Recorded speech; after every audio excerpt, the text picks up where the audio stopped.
नमस्कार मंडळी, स्वागत आहे आपल्या यूट्यूब चॅनलवर। तू ही रे माझा मित्र या मालिकेच्या पुढील भागात आपल्याला असं पाहायला मिळतं की त्या आजीला खूप वाईट वाटत असतं, कारण त्यांच्या मुलीचा हा फोटो जळालेला असतो।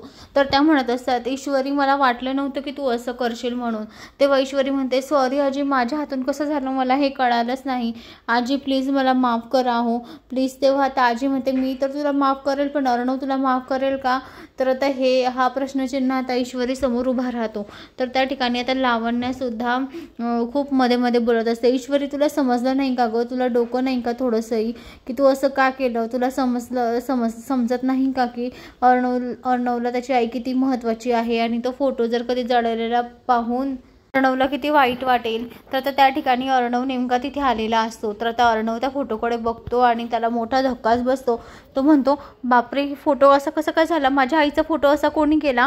तेव्हा आता मुद्दाम लावण्य म्हणते, कोणी केला म्हणजे काय? विचार ना या ईश्वरीलाच, या ईश्वरीनेच केला हा फोटो, तिनेच जाळला तो हार आणि तो फोटो सुद्धा।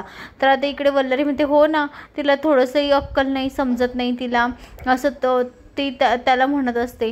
तेव्हा आता म्हणजे अर्णवला काही म्हणजे खरं वाटतच नाही की ईश्वरीने केलं असेल म्हणून, पण तरीसुद्धा अर्णव तिला विचारतो की मिस इंदोर, तुम्ही केलं का? तुमच्या हातून झालं का हे? तेव्हा आता ईश्वरी खूप घाबरलेली असते, ईश्वरीला समजत नाही काय बोलावं काय नाही। तेव्हा आता लगेच लावण्यामध्ये येते आणि म्हणते, हो मग हिच्यामुळेच झालं आहे, हिनेच केलं आहे, कारण आहे ना तीच हार लावत होती आणि मागून सुद्धा तीच हार बांधत होती आणि तिच्यामुळेच झालेलं आहे सगळं हे अर्णव, तुला माहिती का?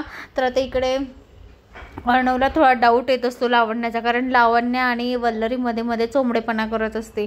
लावण्य तर जास्तच चोंबडेपणा करत असते, म्हणून आता अर्णवला थोडा डाऊट येतो। तेव्हा आता परत ही म्हणते, ईश्वरी म्हणते की अर्णव सर सॉरी, माझ्या हातून झालं, माझं लक्ष नव्हतं, त्याच्यामुळे झालं असेल कदाचित, पण मी हार व्यवस्थितच बांधणार होती आणि दिवा थोडा बाजूलाच होता।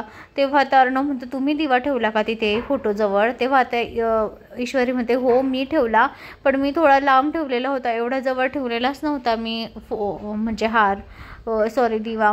तर आता इकडे अर्णव लावण्य परत मध्ये मध्ये चोंबडेपणा करत असते। तेव्हा आता अर्णव लावण्यावर इतका चिडतो की त्या जर कधी हार बांधत होत्या तर तुम्ही काय करत होत्या? तुम्ही का बघत राहिल्या फक्त? मग तुम्ही फोटोचा हार विझवायचा ना, आग लागलेला, तुम्ही काय करत होत्या? असं आता जोरात अर्णव चिडतो। तर आता इकडे म्हणजे अर्णवने आता ईश्वरीची बाजू सावरून घेतलेली असते, कारण त्याला माहिती असते की मिस इंदोर असं करणार नाही, कारण लावण्यानेच केलं असेल हे सगळं। आणि नंतर मग ईश्वरीलाही समजतं की लावण्य हा आरोप माझ्यावर करणारच होती, कारण तिने मला सांगितलेलंच होतं मी तिची मदत नाही केली म्हणून, बघ मी तुला कशी घराबाहेर काढते, असं वल्लरीने आणि लावण्याने ईश्वरीला सांगितलेलंच असतं। तर आता ईश्वरीच्या डोक्यात हा विषय येतो। तर आता इकडे अर्णव खूप चिडलेला असतो। तर आता अर्णव सगळी आता लावण्यावरच काढणार आहे आता खरडपट्टी, की तू काय करत होती, तुम्ही काय करत होत्या, तुम्ही तर बघत होत्या ना, मग तुम्हाला सांगता नाही आलं, तुम्ही इथेच उभ्या होत्या तेव्हा तरी। तर आता इकडे लावण्य आता गुपचाप बसते, लावण्याचं तोंड गुपचूप पडलेलं असतं। तर आता मंडळी पुढे आता अर्णवला समजेल का की हे सगळं लावण्यानेच केलेलं आहे, यात मिस इंदोरचा काहीच हात नाहीये। तर आता इकडे म्हणजे ईश्वरी तर रडतच असते, तिला काही सुचतच नसतं। तर आता अर्णवने तर छान आता ईश्वरीची बाजू मांडून घेतलेली असते। तर त्याच्यात आता परत लावण्याला आणि वल्लरीला खूप म्हणजे खूप त्रास झालेला असतो की त्याने तिची बाजू घेतलीच कशी, अजून हा चिडलाच कसा नाही ईश्वरीवर।